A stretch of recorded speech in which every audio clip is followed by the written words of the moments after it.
राज ठाकरेंनी गुढीपाडव्याला घेतलेल्या सभेत काही मिठी नदीचे व्हिडिओ दाखवले होते आणि नमूद केलं होतं की कसं नदीचे हाल झालेत। तसंच मिठी नदीतून गाळ काढण्यासाठी प्रामुख्याने काम करायला हवं असं सुद्धा ते म्हणाले होते।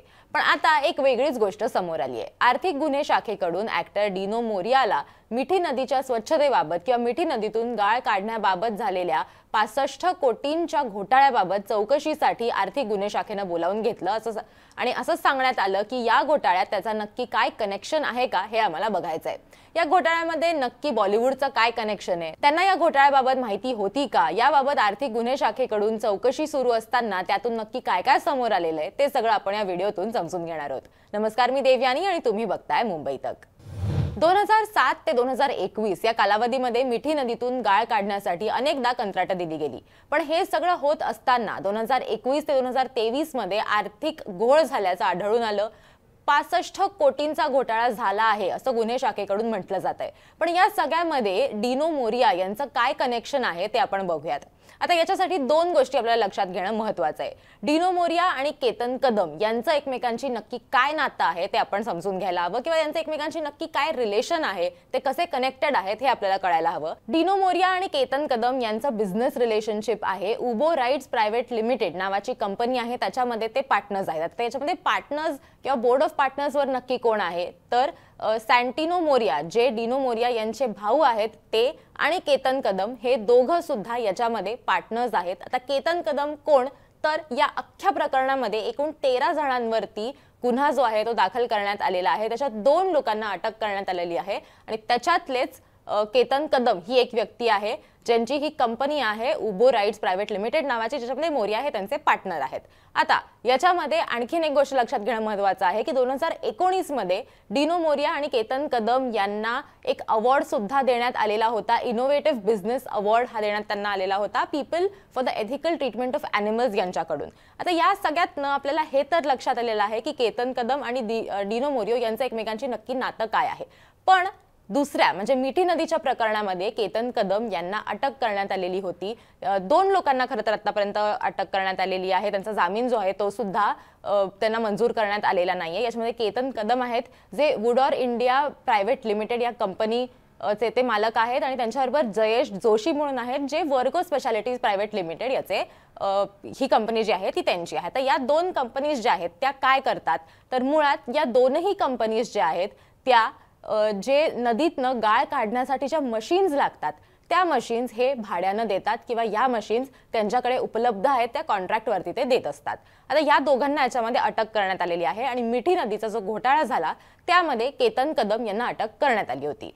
आता आपल्याला हे समजून घ्यायला हवं की डिनो मोरिया यांना नक्की चौकशीसाठी का बोलवण्यात आलं तर डिनो मोरियांना याच्यासाठी बोलवण्यात आलेलं होतं की त्यांचे 2021 ते 2023 या कालावधीमध्ये आपण जर बघितलं तर याच्यामध्ये डिनो मोरिया आणि केतन कदम यांचे प्रचंड फोन कॉल्स झालेले होते आणि या सगळ्यामध्ये अनेक फायनान्शियल ट्रान्झॅक्शन्स झालेले होते आणि त्या फायनान्शियल ट्रान्झॅक्शन्सचा कुठेतरी या मिठी नदीच्या प्रकल्पामध्ये म्हणजे मिठी नदी साफ करण्यासाठी जे मशीनसाठी कॉन्ट्रॅक्ट दिलेलं होतं या सगळ्यामध्ये डिनो मोरिया यांनी केतन कदम यांची मदत केली आहे का हे बघण्यासाठी म्हणून त्यांना चौकशीसाठी बोलवण्यात आलेलं होतं। 8 तास त्यांची ऑलरेडी चौकशी झालेली आहे। आज सुद्धा त्यांची सकाळपासून चौकशी सुरू आहे। पण हे सगळं होत असताना ज्या वेळेला आर्थिक गुन्हे शाखेनं केतन कदम यांना अटक केल्यानंतर त्यांचे फोन रेकॉर्ड्स चेक केले त्यावेळेला त्यांच्या फोनमधून अनेकदा त्यांचं संभाषण जे आहे ते डिनो मोरिया यांच्यासोबत झालेलं होतं आणि आर्थिक गुन्हे शाखेकडून असा संशय व्यक्त करण्यात येतोय की डिनो मोरिया यांनीच कुठेतरी मुंबई पालिकेमध्ये त्यांचे जे कॉन्टॅक्ट्स आहेत त्याचा वापर करून कुठेतरी त्यांना मदत जी आहे ती केलेली होती किंवा हा कॉन्ट्रॅक्ट मिळवण्यासाठी म्हणजे हा जो बीएमसीचा कॉन्ट्रॅक्ट होता मिठी नदीचा तो मिळवण्यासाठी या ॲक्टरनं डिनो मोरिया यांनी मदत केलेली होती केतन कदम यांना। असा संशय जो आहे तो आता आर्थिक गुन्हे शाखेकडनं व्यक्त करण्यात येतोय आणि म्हणूनच त्यांची कुठेतरी चौकशी सुरू आहे। आता थोडक्यात आपल्याला जर बघायचं असेल की हे प्रकरण नेमकं काय होतं तर ते सुद्धा आपण लक्षात घेऊयात। EWO नुसार कथित फसवणूक कशी नेमकी झालेली होती ते आपण बघूयात। तर बीएमसी अधिकाऱ्यांनी ऑक्टोबर 2020 मध्ये मॅट प्रॉप कडून गाळ काढण्याचे उपकरण खरेदी करण्यासाठी कोचीला भेट दिली होती। त्या मशीन खरेदी करण्याऐवजी बीएमसीनं नदीतून काढलेला गाळ आणि ड्रेजसाठी कंत्राटदारांना प्रति मेट्रिक टन आधारावरती पैसे देण्याचा निर्णय घेतला असं अधिकाऱ्यांनी सांगितलं। त्यानंतर बीएमसी अधिकाऱ्यांनी मॅडप्रॉपच्या उपकरणांप्रमाणेच निविदा काढल्या, जेणेकरून कोणत्याही कंत्राटदाराला फक्त त्यांच्या मशीन खरेदी कराव्या लागतील किंवा त्यांच्या ज्या मशीन्स आहेत त्याच त्यांना भाड्यानं घ्याव्या लागतील।